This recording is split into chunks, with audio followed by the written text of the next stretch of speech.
Hi, I'm Ann Rieselbach, the League's Program and Membership Director. Welcome to the second day of lectures by winners of PLOT, the 2025 Architectural League Prize for Young Architects and Designers. The 6 winners were selected through an open juried portfolio competition.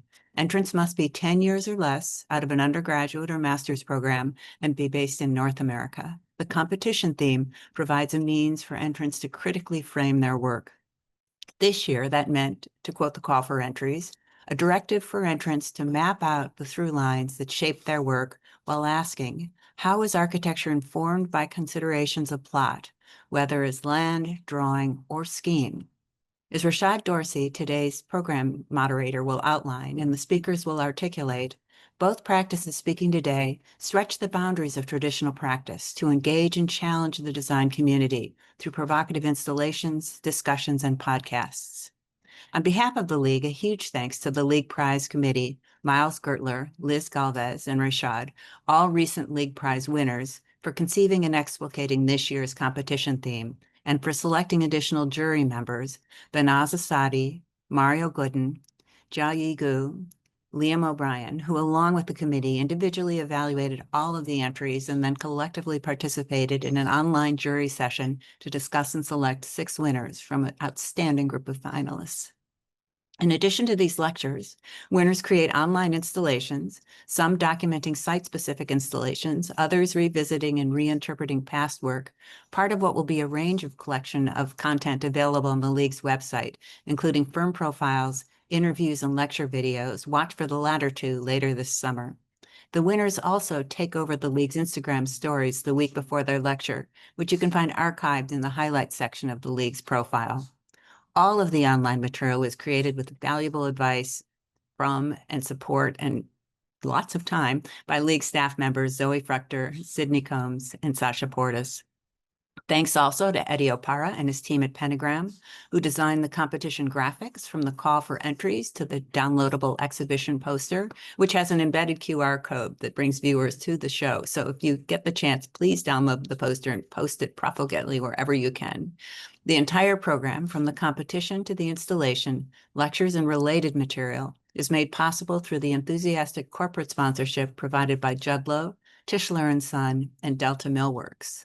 The program is also supported in part by public funds from the New York City Department of Cultural Affairs in partnership with the City Council.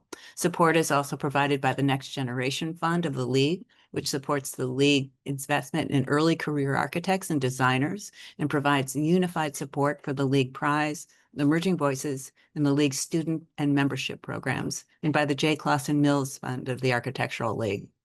League Prize public programs are also made possible by the New York State Council on the Arts with the support of the Office of the Governor, and the New York State Legislature, and through the support of League members and friends. Please visit the League's website, sign up for our weekly newsletter to learn more, including upcoming events and an extensive collection of online resources, such as videos and essays documenting past programs and special projects. And while you're there, sign up to be a League member. League Prize Committee member Rayshad Dorsey will introduce the speakers and moderate a conversation with the speakers following their presentations. Rayshad, a 2024 League Prize winner, is the founding partner of Studio Rayshad Dorsey and a co-founding director of the design collective Partners of Place. His work, to cite Washington University's website, explores how architecture can surface collective memory and cultural narratives, positioning spatial design as a lens for responsive and community-centered futures. Rayshad is currently the ACSA Faculty Fellow to advance equity in architecture. He was recently appointed an assistant professor at Washington University's Sam Fox School of Design and Visual Arts after serving on the faculty of Clemson University. Rayshad holds an MArch from Harvard University and a bachelor's degree in architecture from Clemson. Following the winner's presentation, he will join them in conversation and pass along your questions, which you can pose, please, in the Q&A section. So, looking forward to hearing more from today's speakers and moderator. All right. Hi, everyone. As Anne mentioned, my name is Rayshad Dorsey, and thanks, Anne, so much for the introduction. I now have the pleasure and honor of introducing our guest speakers today and moderating this discussion. I would like to say huge congratulations to this year's League Prize winners. As a recipient of this award last year, With our design collective Partners of Place as a young collective, this award gave us the confidence that we don't have to fit the mold of traditional architectural practice or spatial practice to make an impact. And the two practices that we have speaking today are also practices that are broadening and reshaping how we think about spatial practice. And before I introduce them, I want to also thank the League, and specifically Anne, Zoe, and Damasi for organizing this year's League Prize, along with the incredible and esteemed jurors who took the time to go through all of the incredible submissions we received this year. The jurors included Banaz Asadi, Mario Gooden, Jai E. Gu, and William O'Brien Jr. And lastly, I would also like to thank my fellow committee members, Liz Galvez and Miles Gertler. For this year's theme, Liz, Miles, and myself landed on the theme plot for its open-endedness. Plot has multiple connotations, whether plot as land, plot as drawing, plot as scheme, or plot as performance. We selected a theme that aimed to focus on the moment, the dramas, the plot twists, and the lures that shape and are shaping architectural and spatial practice. Our first presentation this afternoon will be by Deborah Garcia of DEBORA.STUDIO. Deborah is an architect, educator, and sonic artist whose work explores the intersection of architecture, sound, public memory. Her work foregrounds plotting as practice, a mode of emergent making rooted in improvisation, sonic experimentation, and the activation of space through performance. Projects like Recordar, Supa System, and Responder foreground low-tech, community-centric architecture that vibrates literally and conceptually with the voices and histories of place. Deborah's work, through its materiality, has the capacity to activate public memory, spatial tension, and embodied experience.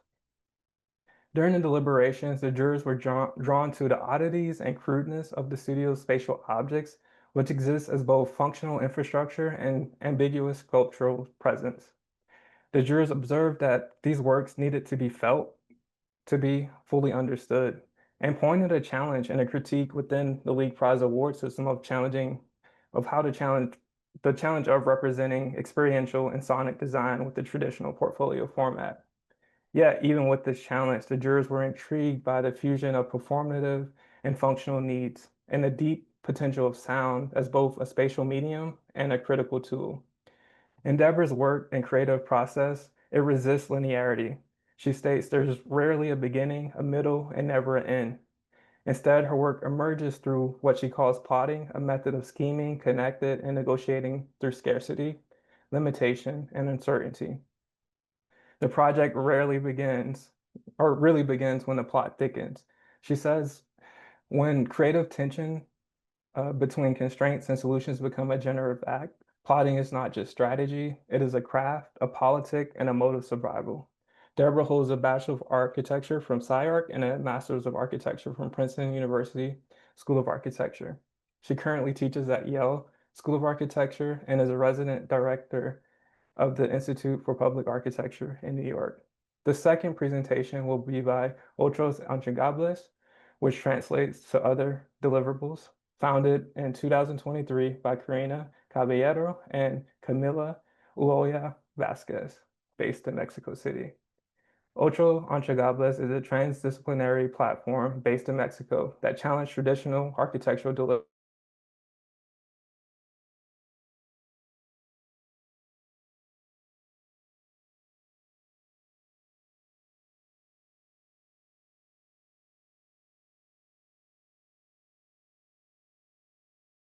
emphasizing collective knowledge, feminist critique, and life-affirming design.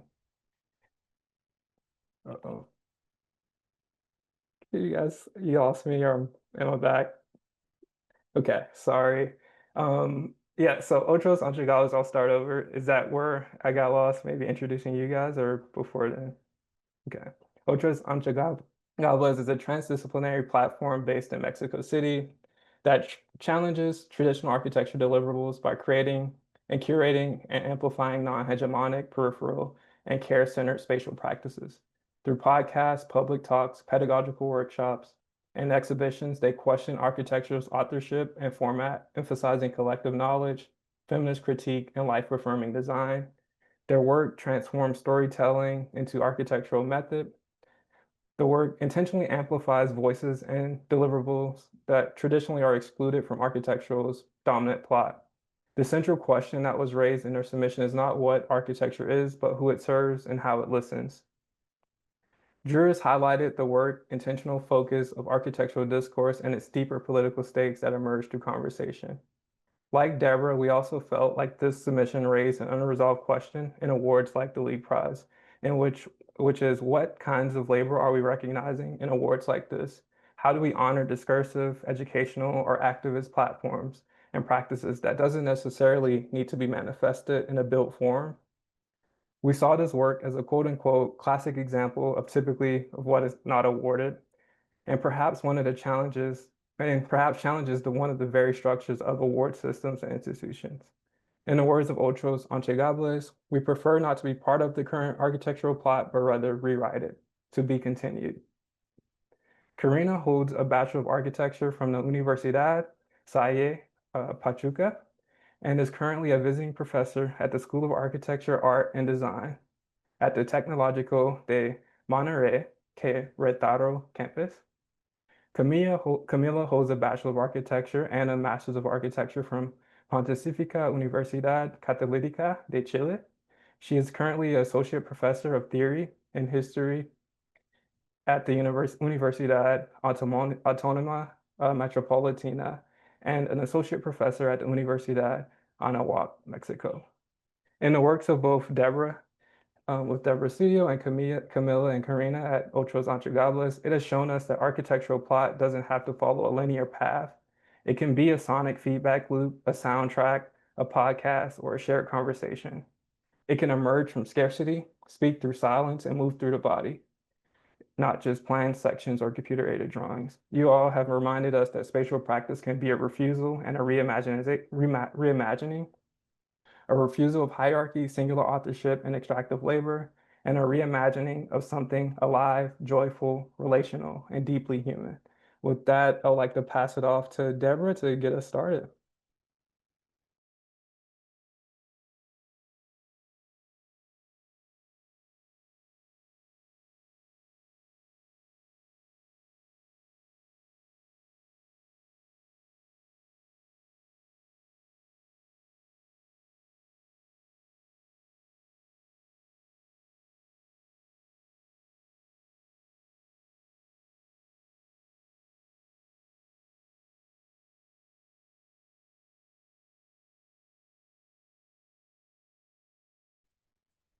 Hi everyone. Sorry, just switching over to my presentation. Can everyone see my presentation?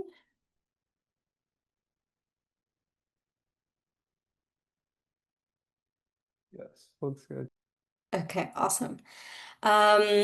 Well, thank you so much for that introduction. And I just want to start by saying it's such an honor and a privilege to be able to be amongst a great group of winners and a history that sort of surrounds the League Prize. And I think just in kind of hearing back the sort of intro that you just did, I got like re-amped up and in some ways like kind of hearing things back, hearing your sort of practice reflected can sometimes be a little bit intimidating or painful, but I kind of found myself doubly excited today, which is an awesome feeling. I also just want to sort of give a huge shout out to Otros Entregables. It's really amazing to sort of be paired in this kind of back-to-back succession of work today. I think that it's also a practice that's very much about sound and community and resisting sort of modalities of architecture. So that's a kind of beautiful convergence.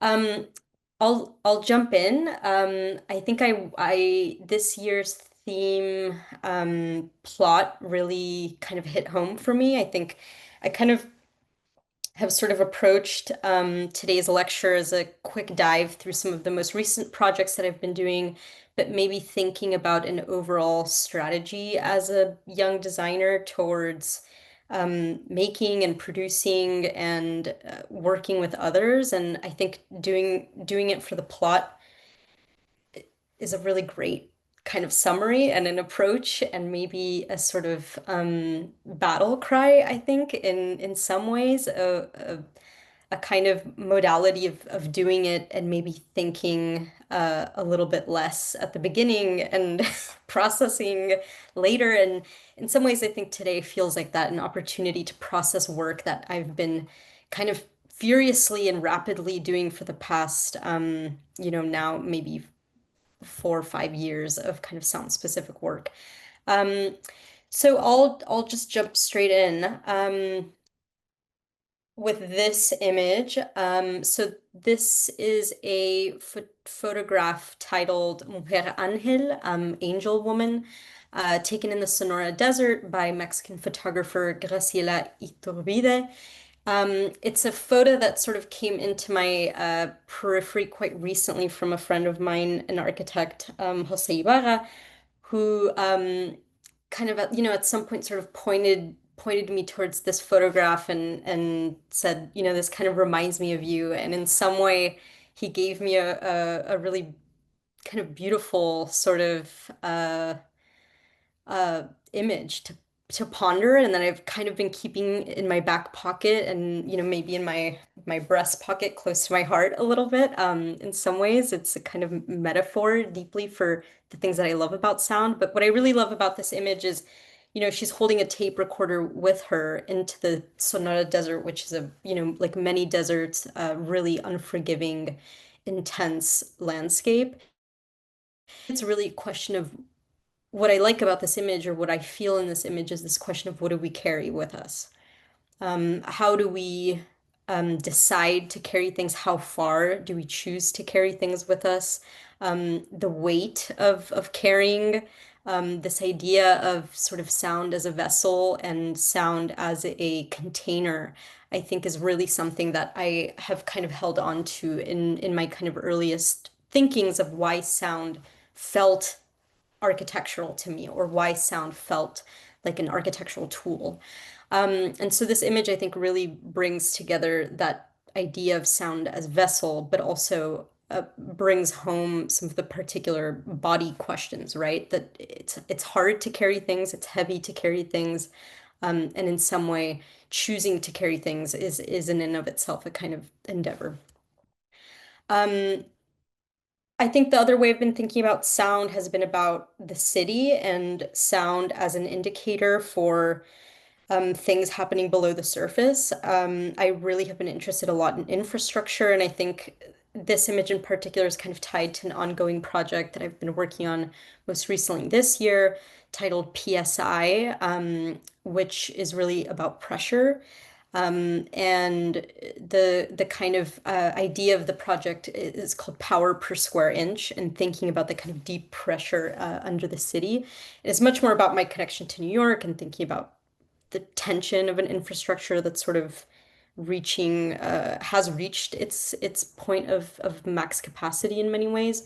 And sound is this thing that kind of seeps through the cracks and becomes something to really think about when we refuse the idea of architecture as a kind of, perfectly operating machine, or a kind of well-oiled machine in some ways.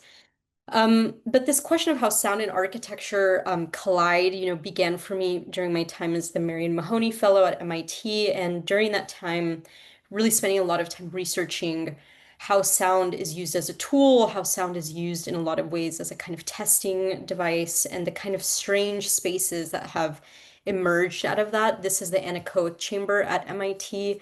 Highly funded by the Department of Defense, used to test a lot of kind of really advanced technologies. And here, sound is much more about simulation and almost like a kind of alternate world. But again, these kind of strange spaces that emerge where sound and architecture become quite literally enmeshed together. But a really important kind of catalyst for my work has been also the idea of sound as a nexus, or a kind of focal point for people. This is an image from Race and Modern Architecture, a critical history from the Enlightenment to the present, and it's an image of Noah Purifoy with his, it's a 9 foot long sound system cabinet that he built in his home. And the idea was that it was not just a personal kind of sound object, but an object for the community, and that people would come through and stay and listen and hang out. And this idea of sound as a kind of gravitational pull, I think, is something that has kind of driven a lot of my work. And just the objects of sound that I really kind of have a deep love for, and form and aesthetic of capacity is really something that I am really drawn to and kind of pursue in a lot of the kind of spatial configurations and designs that I make.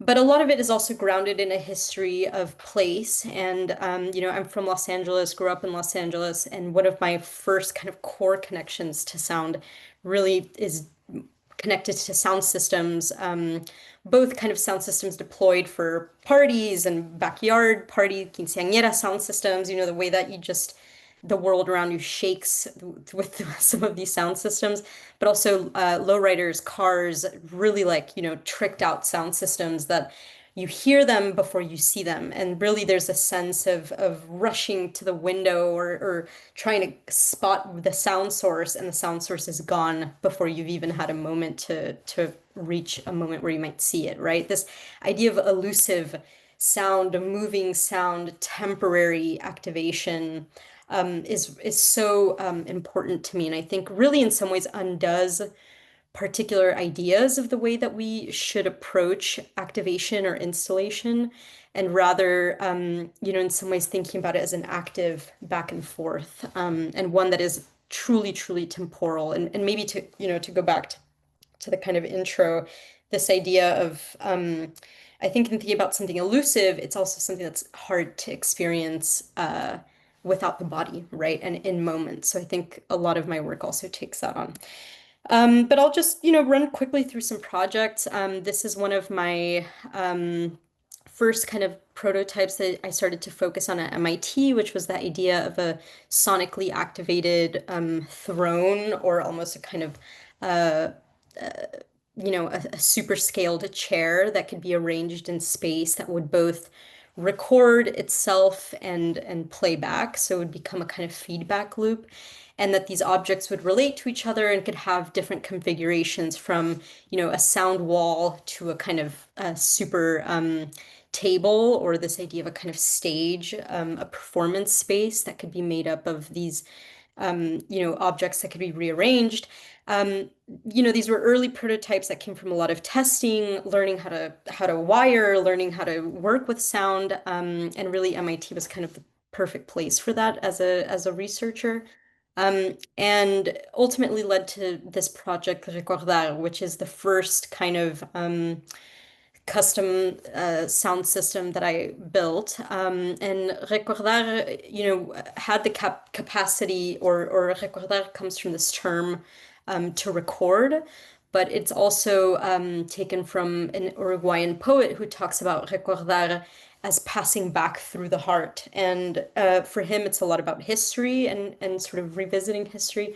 But I love this idea of the loop, and thinking about an object that was at the crossroads between furniture, architecture, sound system, theatrical object, but also took all of these elements from architecture, right? So the dimensions are sort of akin to a doorway.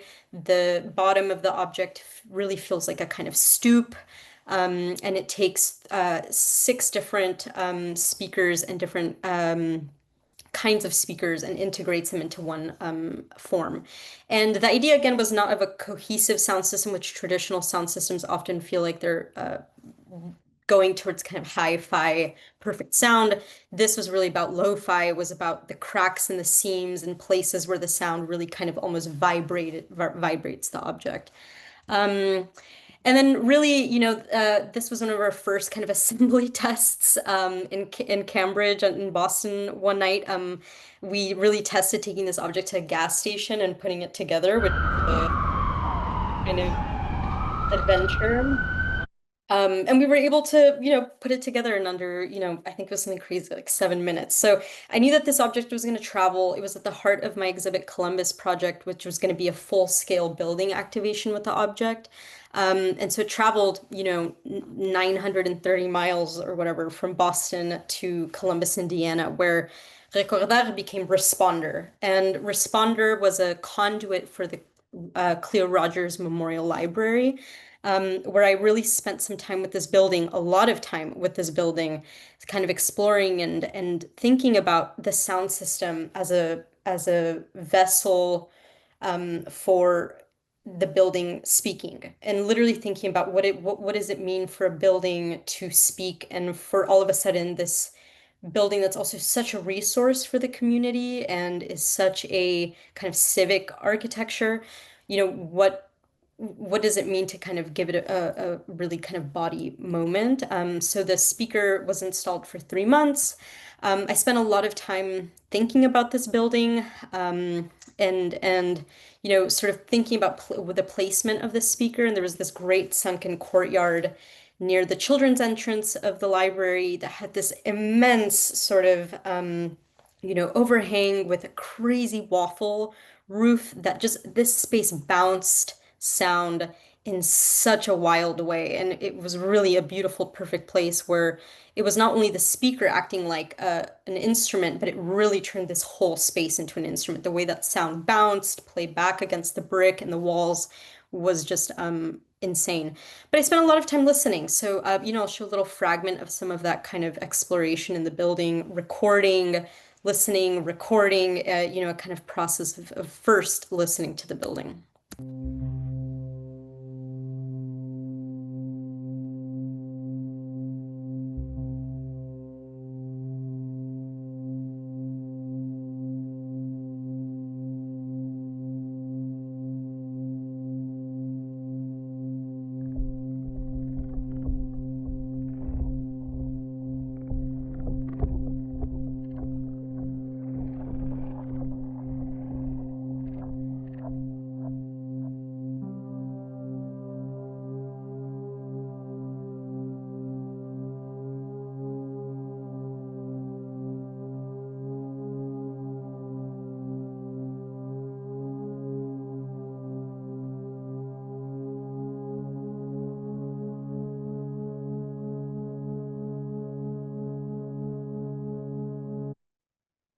So, that process of listening eventually led to the creation of a 3-month long soundtrack. And the idea was that the building would wake up for 15 minutes, wake up in the morning and inhale for 15 minutes, and then at sunset, exhale for 15 minutes. So, the system responder, this performance took place for 3 months, but really happened every morning and then every evening.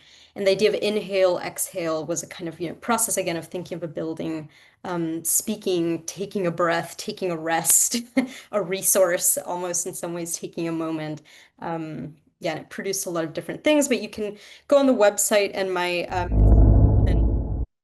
installation is a lot of these sound pieces, so you can spend some time with them. Really quick, the last project I'll really talk about was Supa System. This was the kind of more recent sound system project that I built. And this was at the Harvard Art Lab in collaboration with Joseph Zeal Henry. And the core idea of this was creating a kind of sonic infrastructure. And, it's a design that can open up and become a 60-foot long wall, and then at different increments sort of play with enclosure, ultimately kind of producing very kind of different modalities for the infrastructure and platform to be activated. I'll show a little bit of these tests.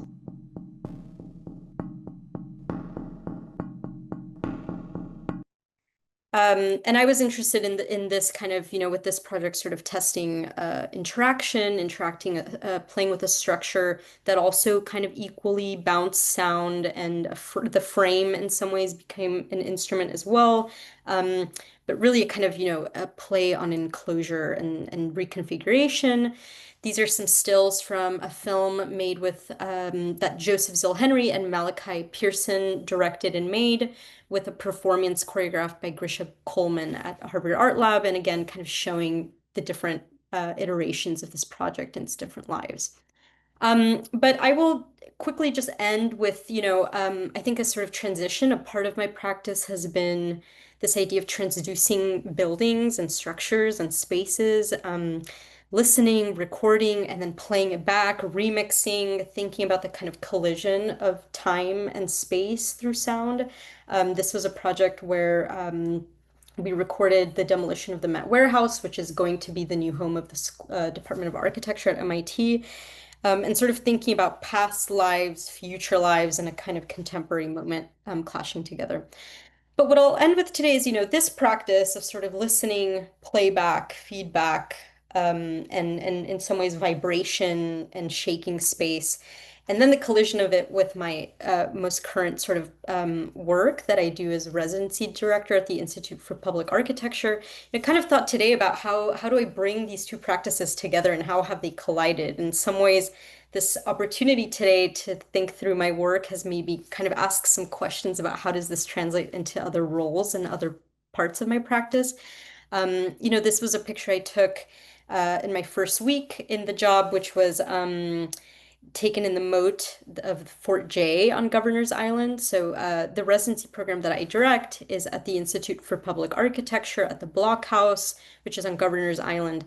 And one of the kind of, real strangeness of this island is its history, and it's a really deep, intense military history. That the island in some ways, transitioned from being Pagank, which was a kind of harvesting island for indigenous sort of histories and flows. It goes from an island for harvesting nuts and a space of foraging to a military history that essentially doesn't end until, the 80s, after the military leaves, then the Coast Guard, and then it's gifted to the city of New York as a public resource. And this is where this residency at the Institute for Public Architecture lives and calls its home base, the Block House. And it's a really kind of interesting program of, in some ways, it's almost like living in a park, right? Artists are sort of invited to spend 11 weeks living and working on the island.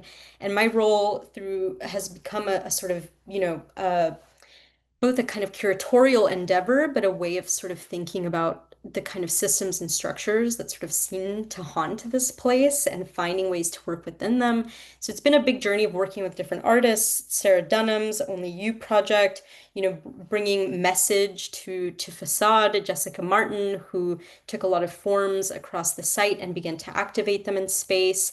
Most recently, Amy Chung, who does a lot of work with sensors, environmental art, and thinking about collecting sound, and so in some ways, I've sort of seen my role, all of these sort of pieces of working with sound and listening have found their way, I think, even into this role that has been really an adventure of working with different artists and stakeholders, and thinking about the island as a living laboratory and as a place for thinking about public space and maybe undoing some of the ways that we think of public space as a thing that is separate from us, or maybe belongs to others, but not us in such a direct way.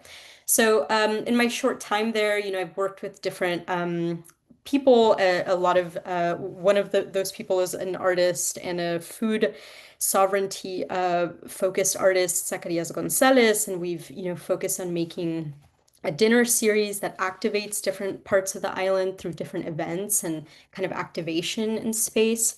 And one of the most recent sort of activations that I've been focusing on is the idea of eating in public space and using public space in a way that feels like a collision again of kind of lives and layers.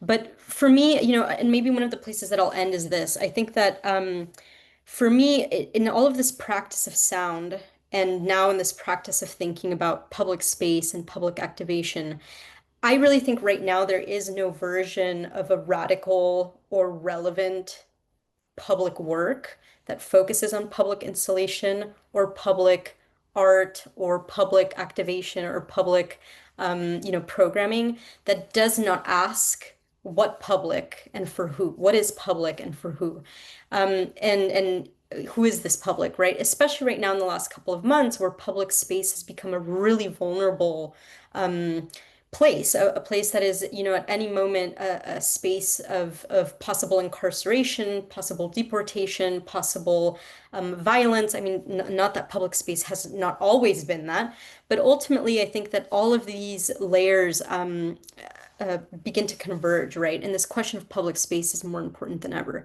And so I think in some ways, sound for me has always been a denier of boundary and seeps through the cracks and refuses to kind of stay in one place and bounded like architecture often does. So I think it's a tool for undoing the seams and the edges of a lot of the structures around us. Thank you.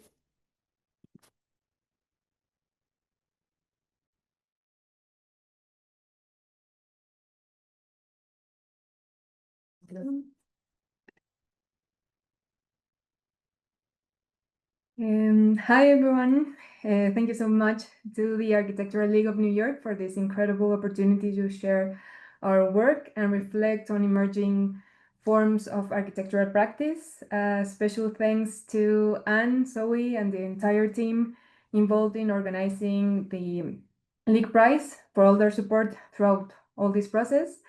To our friends, colleagues, and the brilliant cohort of League Prize winners, thank you for being here too. And a big thank you to Rayshad for the generous introduction and to Deborah for sharing this lecture with us today. Okay, so we'd also like to begin by thanking in Spanish, since some of our friends and family are part of the audience today. Muchas gracias a todas las personas que nos han acompañado y apoyado en todo el proceso que hemos llevado, desde las primeras conversaciones hasta la realización de la serie de eventos que formaron parte de la instalación para el premio. Muchas gracias por estar con nosotras todo este tiempo y esperamos seguir caminando juntos en todo lo que queda de camino. So, what does it mean to be an architect? That's the question we are kind of obsessed with. It is the question that started it all and the reason why we are here today. Who are we? We are Karina Caballero and Camila Ulloa, two women shaped by parallel experiences. Coming from distant latitudes, I'm Karina Caballero from Mexico. And I'm Camila and I'm from Chile. Now practicing together in Mexico City.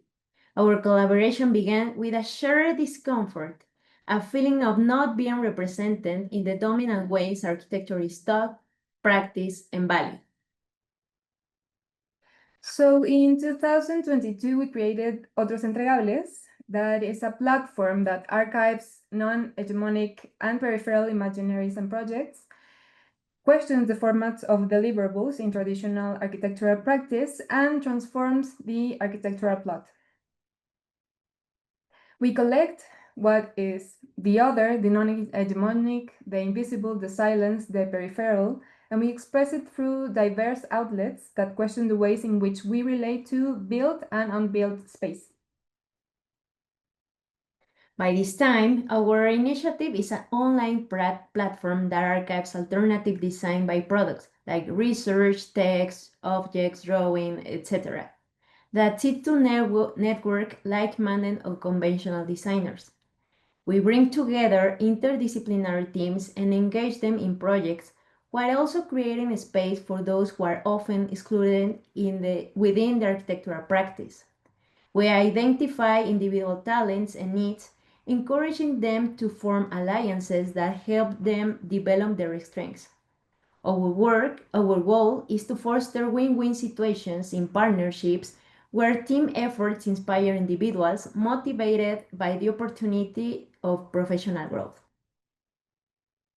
So why do we do it? Why is it important to us? We started Otros Entregables because we felt something was missing.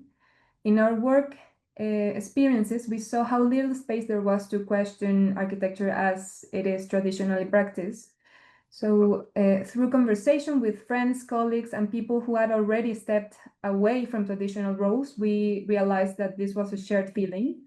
and a need to reflect, to imagine otherwise. So we began opening dialogues to recognize other paths and to make space for them to be seen, heard, and valued. The initial reflection, which was this shared conversation, led us to search for data that could support what we were feeling.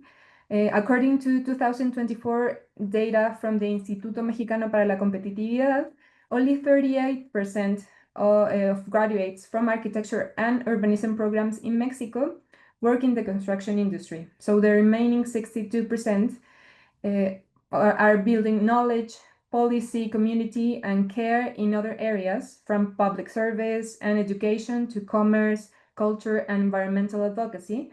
So this challenges the idea the architectural practice is limited to building objects. It opens space to recognize diverse forms of practice and to value the multiple ways we contribute to shaping the world. Since not everyone has access to or chooses to engage with architecture through construction, and yet we are still architects, our work seeks to recognize, highlight, and amplify the value of the other in architectural narratives. For us, architecture is not only about built form, it is a way of organizing thought and a system for collective possibility. So, how do we do it? We believe that dialogue and encounter are the starting points for generating actions that have a positive impact within our places and communities. Dialogue is our most powerful tool, and we structure our practice through 4 types of projects. The first one is a podcast, where we see dialogue as an archive for alternative architectural voices. The second one is pedagogies, where we see dialogue as a space for generating knowledge and new perspectives. Then encounters, where we see dialogue as a pretext for gathering and exchanging ideas. And finally, our curatorial initiatives, where we see dialogue as a curatorial tool to activate collective imaginaries and surface silenced knowledge. So the first project we are presenting today is Otros Entregables podcast.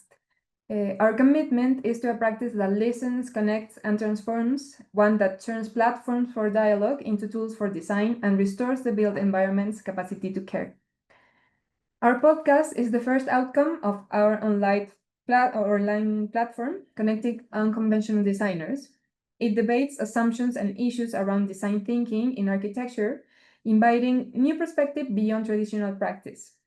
Currently, we are in our 3rd season, publishing every 2 weeks, and with over 30 episodes available on major podcast platforms. This initiative is self-produced. We research and curate profiles and projects that challenge traditional architectural practices while fostering collaborations.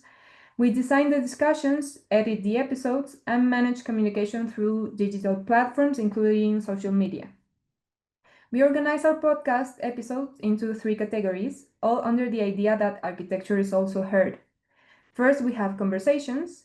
In this episode, the focus is on the central message or theme. We invite one or more guests with experience in the topic to join us in a shared dialogue, exploring the subject together.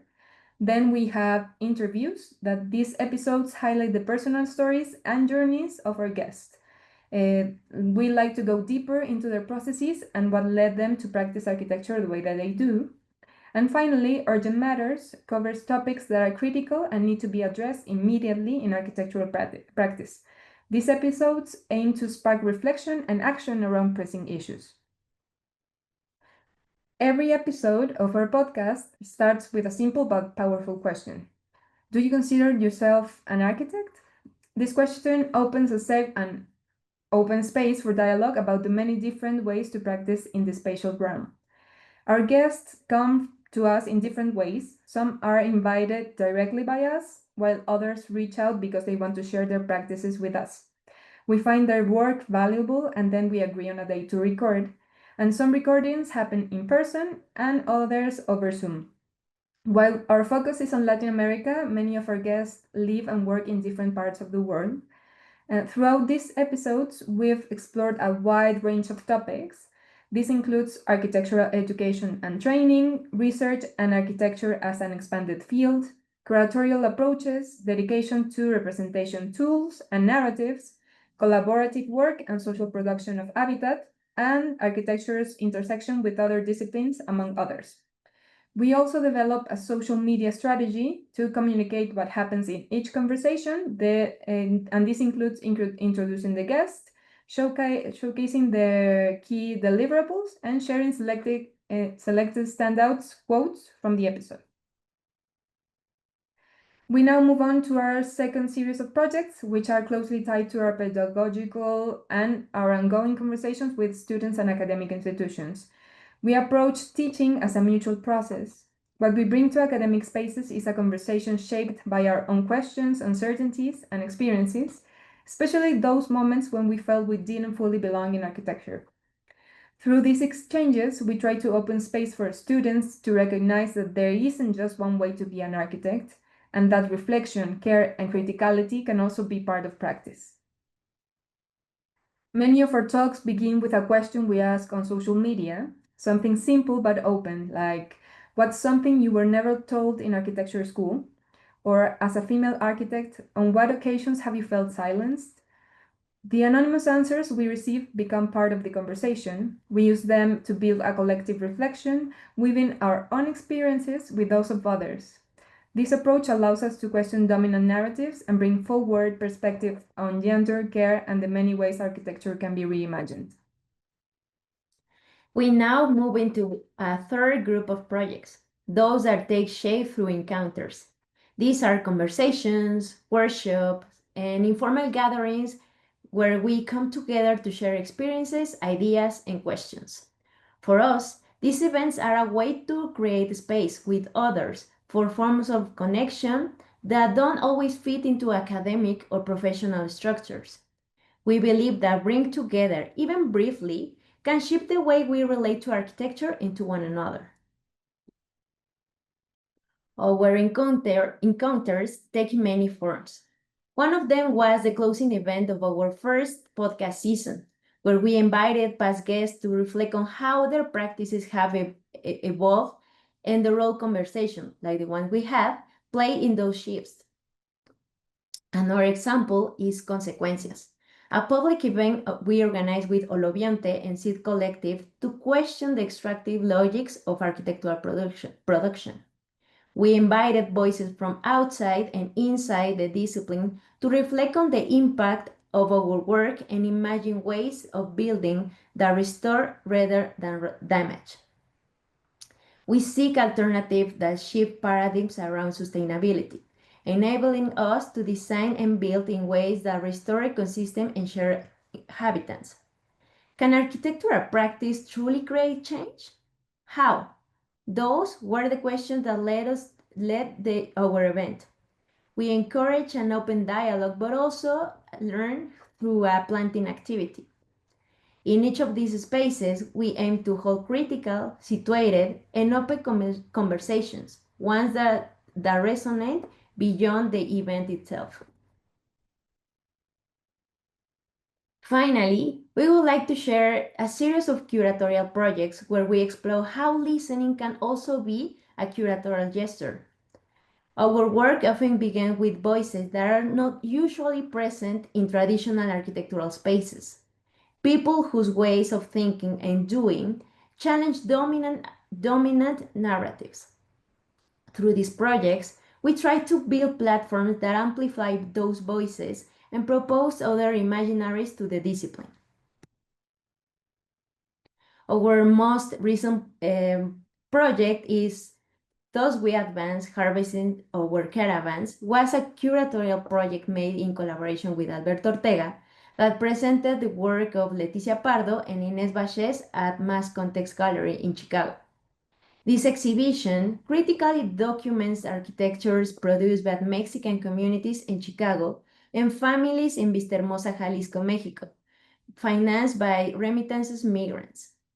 Through the dialogue between Chicahuacán by Leticia Pardo and the book Arquitectura de Remesas by Inés Vásquez, the exhibition seeks to reveal not only the material exchanges that shape architecture, but also the deep, collective bonds and aspirations embodied by migration.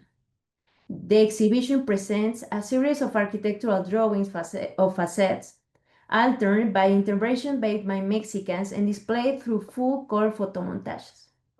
A collection of advertising flyers offering home repair services by Mexican workers, miniature models of laundromats featuring murals with Mexican scenes, a photographic series of houses whose facades were built with remittances, community drawings created during Inés' research process in Vista Hermosa, and paper models designed as take-home souvenirs.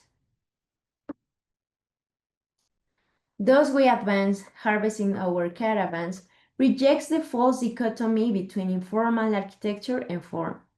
The exhibition invites us to recognize the value of transformative potential of spatial practices imagined by communities often considered on the margins of dominant architecture. This experience reinforced my conviction that curatorship is a curatorial tool for narrating, translating, and constructing architectures that also deserve to be theorized.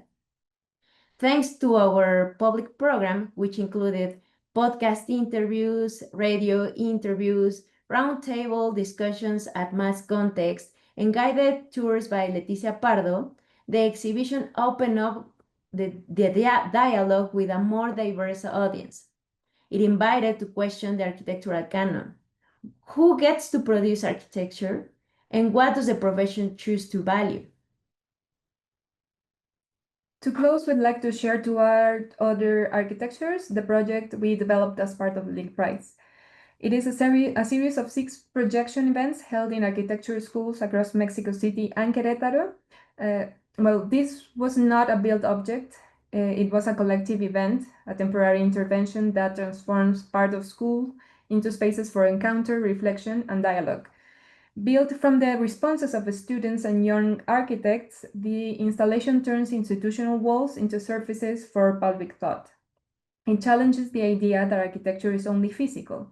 For us, it is also conversation, radical listening, and care. This project invites us to question the values that shape architectural education and to imagine together other ways of practicing and becoming architects. The installation began with a question. If you could redesign what it means to be an architect today, what would you change? We shared this question through an open call aimed at students and young professionals in Mexico. Over 2 weeks, we received around 100 anonymous responses, most of them from students. Together with a group of collaborators from Universidad Anáhuac, we read and organized the responses, identified recurrent themes, and selected 30 that feel especially urgent to bring into the public discussion. Many of the responses spoke about ego in the profession, the environmental damage caused by architectural practice, the mental and physical toll of the discipline, the need to consider emotions in design, and the importance of imagining alternative ways to be an architect. This collaborative process shaped both the content and the spirit of the installation. Each event was organized in collaboration with the students from the host institution, and each one took a different form shaped by specific needs and conversation of each place.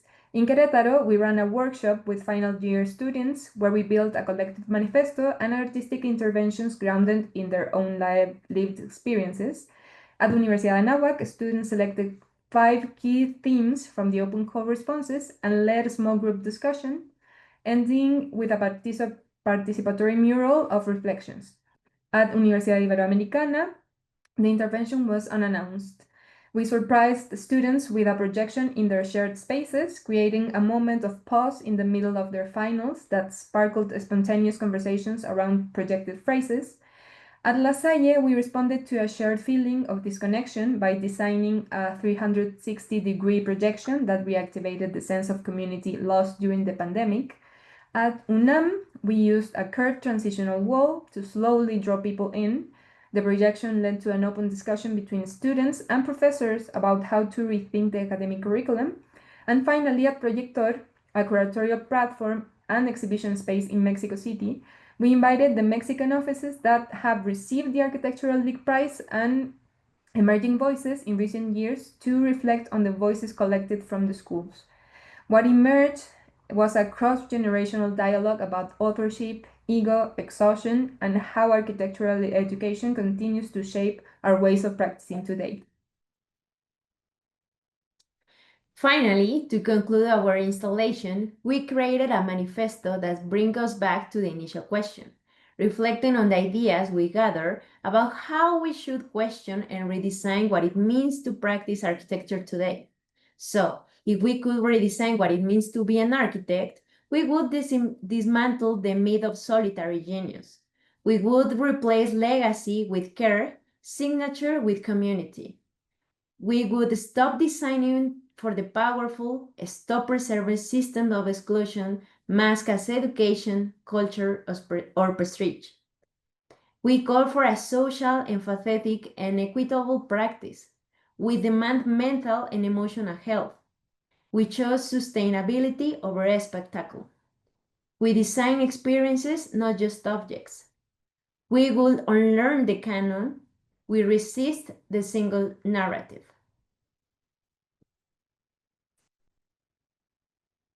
With everything we've shared, we don't want to give the impression that we are against construction or traditional practice. We recognize their value and their place within the discipline, but we are deeply convinced that architecture must also open space for those who don't see themselves reflected in these models, for those who build through words, gestures, questions, and care, and they too are shaping architectural thinking. To conclude, we would like to close in Spanish, our native language, to honor our practice and context. As a platform, as a conversation platform, language is an important part of our identity, and sharing this message in Spanish reflects the heart of our work. Para terminar, queremos compartir este mensaje en español, el idioma que nos identifica y conecta con nuestra comunidad más cercana, y creemos que comunicar en nuestra lengua es un acto de cuidado y de reivindicación, especialmente cuando hablamos de cómo queremos transformar la arquitectura desde estos territorios. Esperamos continuar desde este lugar, mirando hacia el sur, que es nuestro norte. Thank you very much. Okay. First off, thank you both for just an incredible lecture. I think both presentations were just astonishing and amazing to see. Before I get started into the questions, I would like to take the time for everyone on the call to focus their questions to the Q&A and place them in there, and I'll try my best to get to them. But to start, I'll start with a question. Deborah, in your projects like Recordar and Responder, you transform sound into both spatial and social material, treating it as a vessel, as you mentioned, a gravitational pull or force, which I think is really powerful. And as you noted in your presentation, in Otros Entregables, your work seems to also always start with the radical yet fundamental questions to challenge conventions. And so to reference your podcast, you open with, do you consider yourself an architect? And building from this, how do you all understand listening and the sensorial experience of design methodology? And to follow up on that, like, in what ways can listening, can sound and dialogue function as both a form of resistance and a political act, but also a mode of archiving and documenting? It's a pretty loaded question, but hopefully it's not.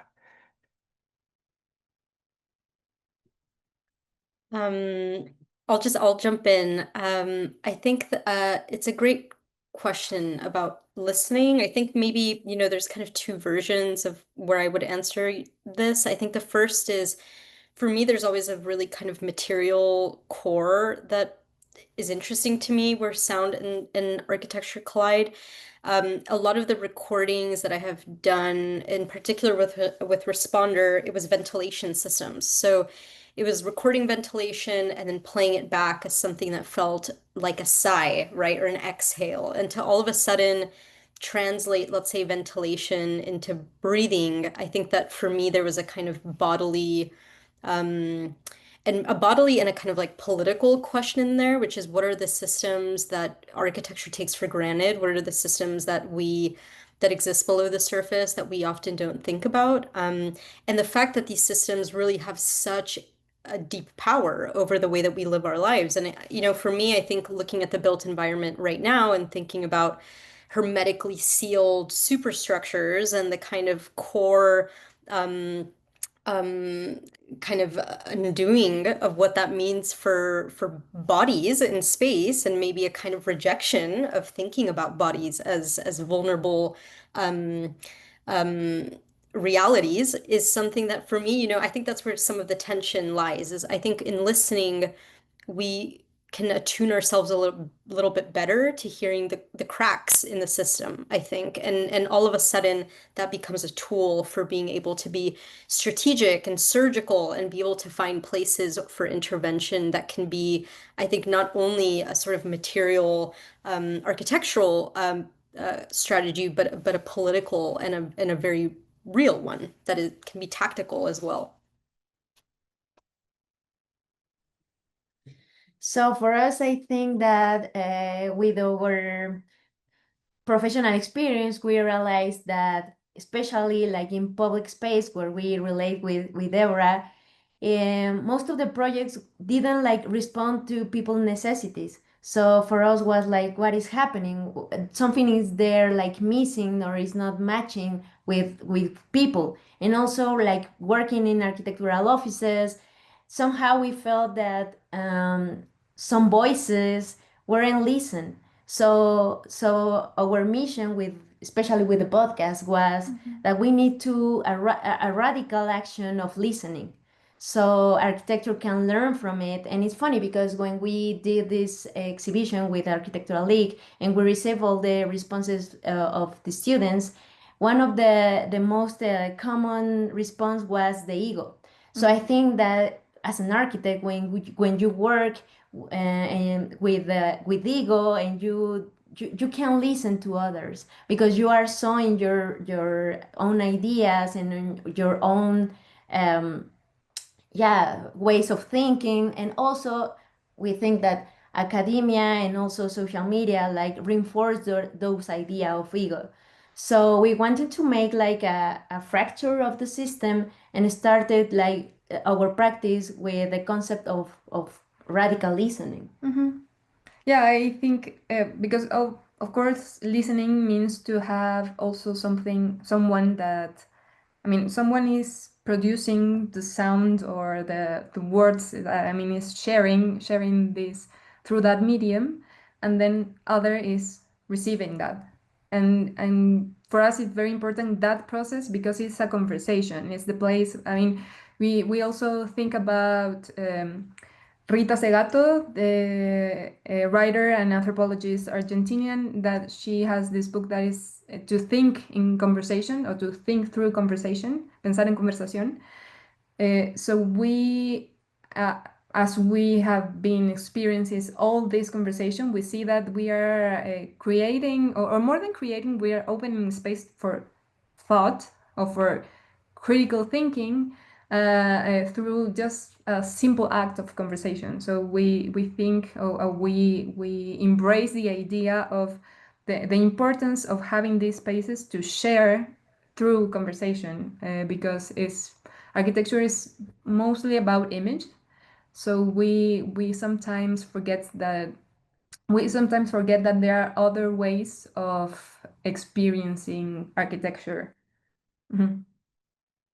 Thank you both for those answers. And yeah, I think in both of the practices, there is this sense of really pausing. I feel like sometimes in traditional practice, it's all about the future, but I think in both of you all's work as it relates to sound and listening, it's like taking a deep breath and like you said, like inhaling and like really understanding this moment that we're in, and how we reshape the future.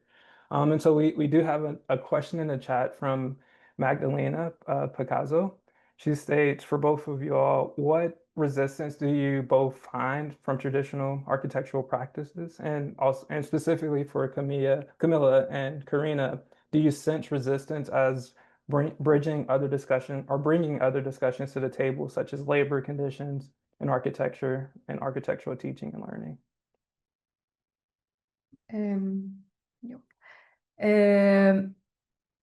The question was the resistance. Do you both find tradition?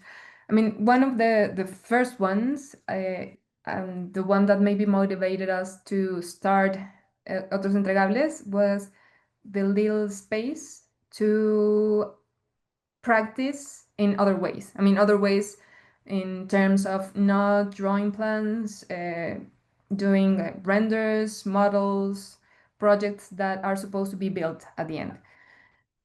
Because what we have found out through conversation is that a lot of people say that I wasn't very good at the studio classes, but that shapes our way of understanding architecture. So if we weren't good at studio, maybe we thought we couldn't be an architect.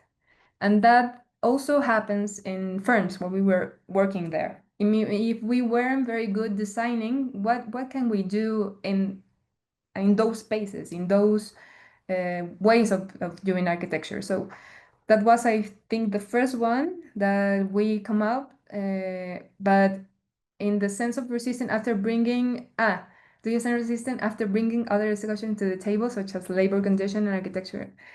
Yes. I mean, the short answer, yes. It's a very difficult topic, also very difficult to talk about maybe, I mean, openly, because it is something that backlashes at the end. Especially, I mean, we think Mexico or Latin America, even in the connection with Chile, we're in a very big, large country. There are a lot of people doing architecture, but at the end, the group that are doing this or that are practicing architecture in this way is very small. So everyone knows what everybody is saying and doing. So these kind of topics always creates friction yeah, and it's a bit awkward or uncomfortable maybe. But at the other side of the coin, maybe, it also brings us together with other people that are feeling the same thing. So maybe it is something negative on this I don't know how to say that, but in some area of practicing architecture, maybe what we're doing is a bit awkward, but in other ways, it's a space to be together and create more resistance.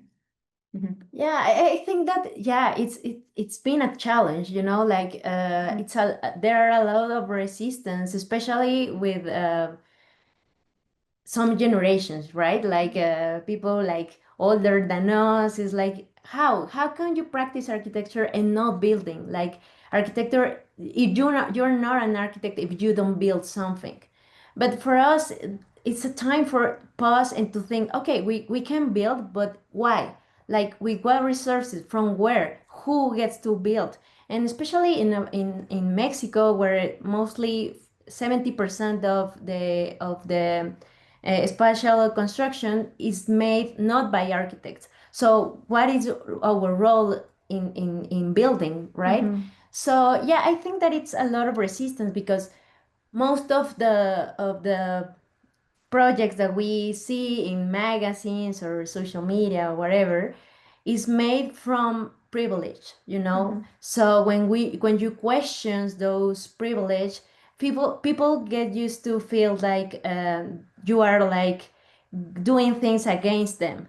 So no, for us the point is how can we learn from each other, how some older generations can learn from people who is making critical thinking around architecture. How can we embrace those practices and we can work together? I mean, like I'm sure that most generation of architecture, like very recognized, they want to make our cities or our planet better. And we also who decide not to build, we are also thinking to a better future.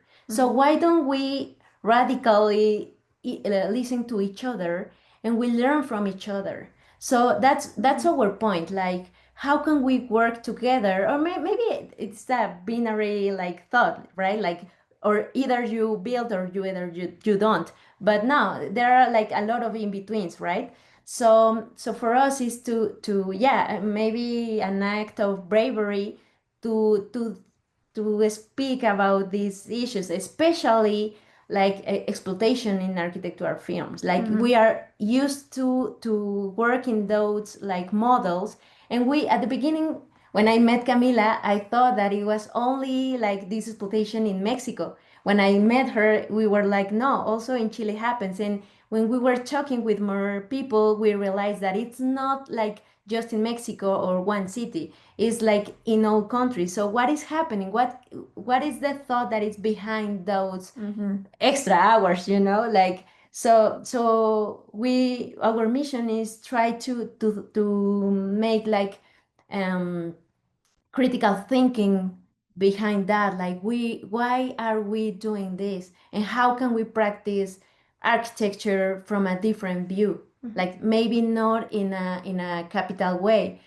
And it's not easy, and we are still like in that process of on learning and to see how can we make money and to pay rent also.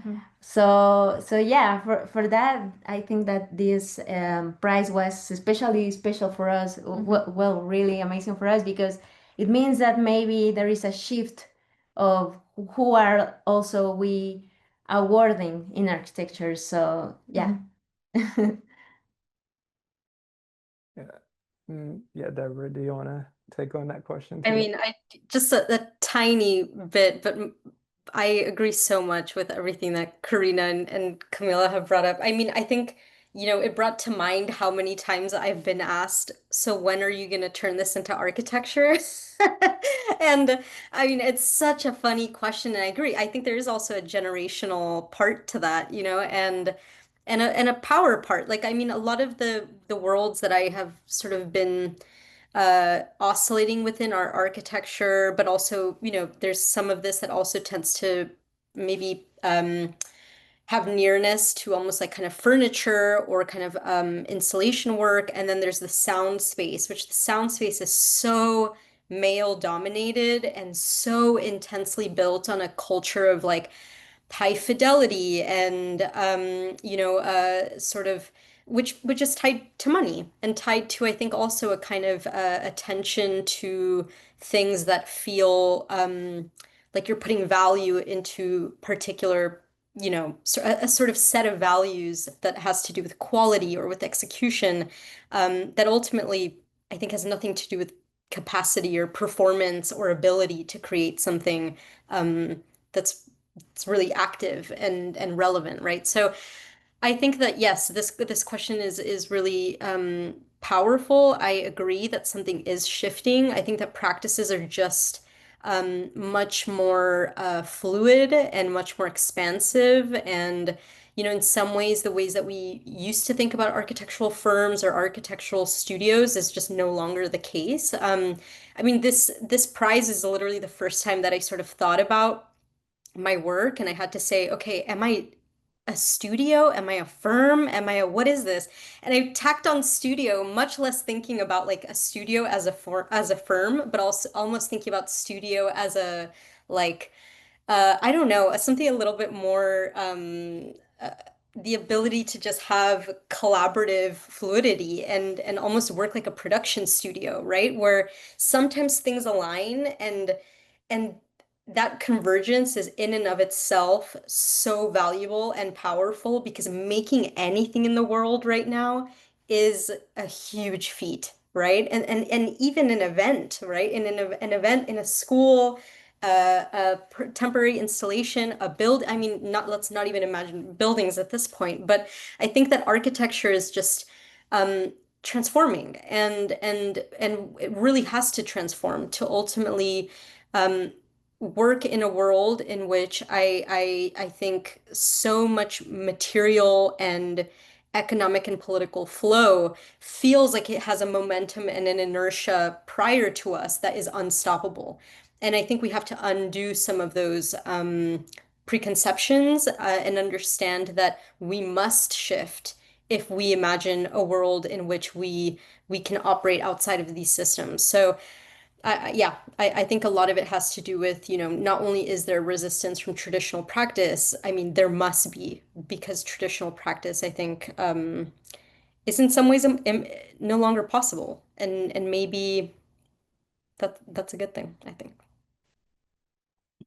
All right, and I think we got a few more minutes and I'm gonna take extra to take advantage of, and I want to try to ask one more question. I think both you all's practices again, it's like there's a level of access that I think the work that you all do has that sort like even buildings don't have or traditional practice can't take advantage of, and I think that's a part to just some of the nimbleness and how you all work through like just through different mediums and engaging with a lot of audiences. And I think even Deborah, you're mentioning at the end of your presentation, like how you're starting to put yourself more into the public space realm. And I thought that is just really interesting. And but in that, I think there's also this level of uncertainty that you all's work have, and the fact that it's okay for it to be uncertain or unfinished, and that these encounters are meant to be in terms of your spatial practices are meant to be open-ended. And so do you all think there's an end to a project, or do you think all of your projects that you've done so far is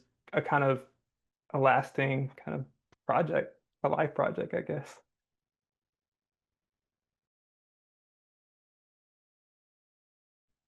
No ends.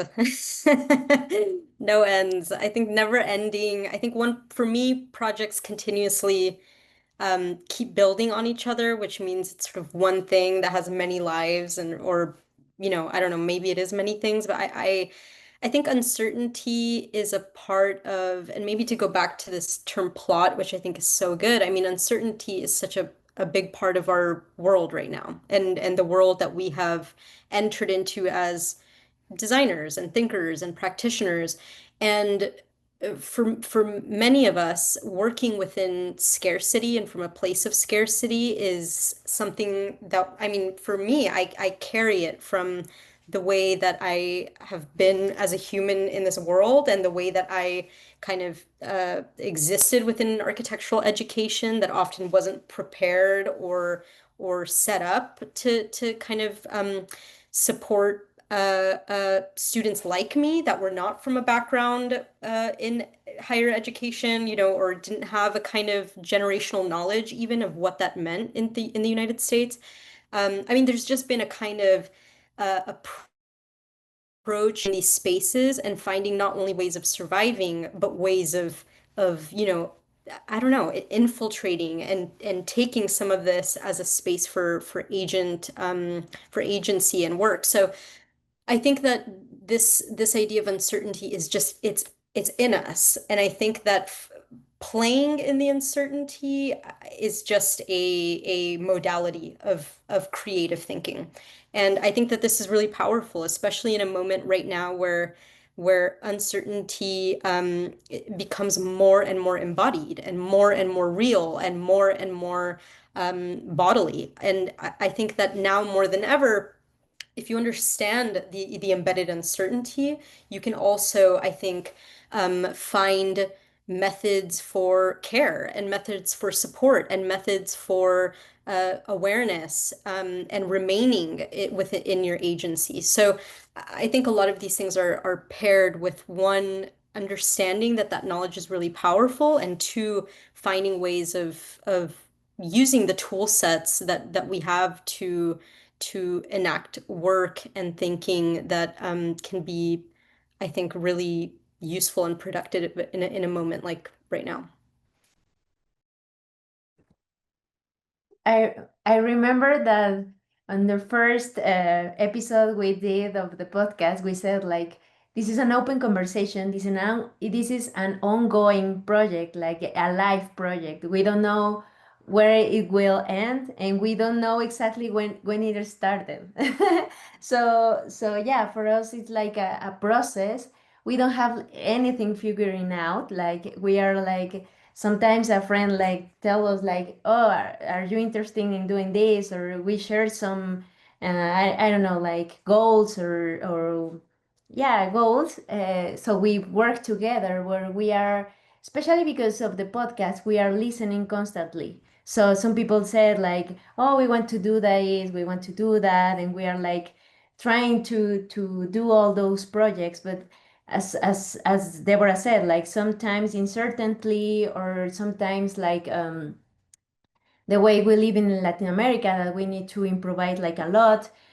We can do that like every time. Like we can like do everything we want. We're working slowly and we're trying to do whatever we can. But to be honest, like it has been like a challenge for us, and we are taking our time to do mostly the things that we feel that, and where the projects that we think that has the heart on our heart on it. I don't know. Mhm. And I hate to draw this to a close, and I think part of the answer to this is we need to figure out a way to keep this platform open to continue conversations, and we will be talking to all of you and lots of other people to think about ways of doing that. I want to thank all of you for making the space to listen to and examine what, could have been considered intangible, I think uncertain's a good word, aspects of architecture, thinking and practice that clearly have a powerful place in shaping how we understand the space of practice. And I use that term really generally.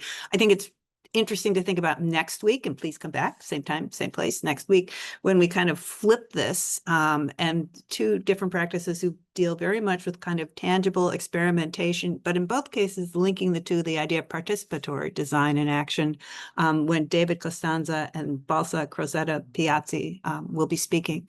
But in the meantime, thank you for this just incredibly thoughtful and stimulating conversation. And please, all of you, as well as people still on the call, let us know ways that you think we can best continue this conversation.